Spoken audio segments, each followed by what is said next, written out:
बीरबल और तानसेन का विवाद। राजा अकबर का दरबार लगा था और आज दरबार में बीरबल और तानसेन भी मौजूद थे। बीरबल और तानसेन दरबार के नवरत्नों में से एक थे। अकबर ने बीरबल और तानसेन से एक सवाल पूछा कि अगर मैं तुम्हें न्याय और एक सोने के सिक्के के बीच चयन करने को कहूं तो तुम क्या चुनोगे। तानसेन ने न्याय को चुना तो वहीं बीरबल ने उत्तर देते हुए कहा कि बिना किसी संदेह के मैं सोने का सिक्का चुनूंगा। इस बार बीरबल बोलते समय थोड़ा लड़खड़ाए।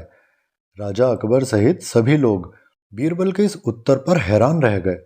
राजा अकबर ने कहा, मैं तुमसे बहुत निराश हूं बीरबल। तुमने इंसाफ के आगे कम मूल्यवान सोने के सिक्के को क्यों चुना। बीरबल ने मुस्कुराते हुए उत्तर दिया, महाराज, इस राज्य में न्याय की कोई कमी नहीं है, क्योंकि आप यहाँ के राजा हैं। मैंने वो चीज़ चुनी जिसकी मुझे ज़रूरत हो सकती थी और मुझे सोने के सिक्के की ज़रूरत है। बीरबल का यह जवाब सुनकर अकबर बड़े खुश हुए। वहीं तानसेन को बीरबल की हाजिर जवाबी थोड़ी पसंद नहीं आई। उन्होंने बात काटते हुए कहा, बीरबल को सिर्फ बातें करने की कला आती है महाराज। उनकी कथनी और करनी में फ़र्क होता है। वह नापते 100 गज हैं और फाड़ते 2 गज हैं। बुद्धि का पता तो तब चलता है जब या तो मुसीबत आन पड़ी हो या फिर मौके पर अपने आप को सिद्ध करना हो। बीरबल ने भी तानसेन पर तंज कसते हुए कहा, हाँ तानसेन जी, बुद्धि का इस्तेमाल तो आप ही करते हैं। जब भी कभी राज्य पर संकट आता है ना, शत्रु आक्रमण करता है, तब आप ही तो अपनी रागिनी बजा के शत्रु को भगाते हैं। हम तो हाथ पे हाथ धर के बैठे रहते हैं। इस तरह दोनों में वाद विवाद थोड़ा बढ़ गया। दोनों अपने आप को श्रेष्ठ सिद्ध करने लगे। अब अकबर ने सोचा इस वाद विवाद को कैसे निपटाया जाए, क्योंकि वह किसी एक का पक्ष लेकर दूसरे को नाराज नहीं करना चाहते थे, क्योंकि दोनों उनके बहुत खास थे।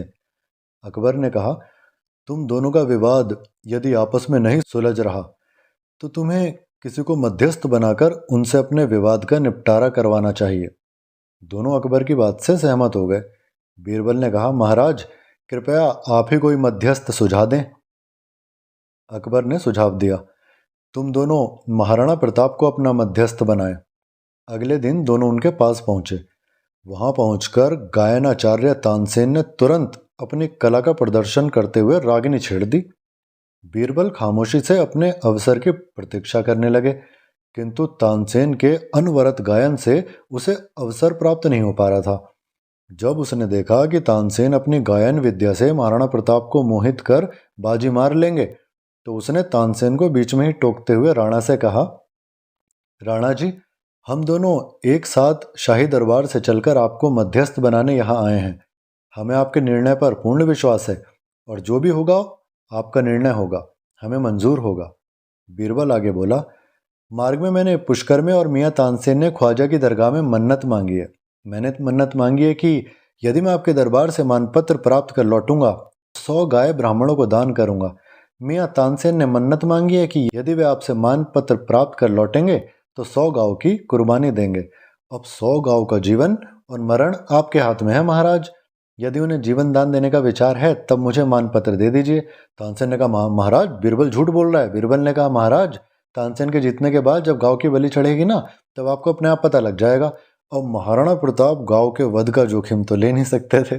गाय उन्हें माता तुल्य और पूजनीय थी, इसलिए उन्होंने बीरबल को मानपत्र देते हुए अकबर को संदेश भिजवाया। बीरबल बड़ा नीतिज्ञ है, उसकी जितनी बड़ाई की जाए कम है। इस प्रकार तानसेन और बीरबल के विवाद में बीरबल ने अपनी अक्लमंदी से विजय प्राप्त कर ली। दोस्तों, कहानी पसंद आई तो प्लीज़ वीडियो को लाइक और चैनल को सब्सक्राइब ज़रूर कीजिएगा। धन्यवाद।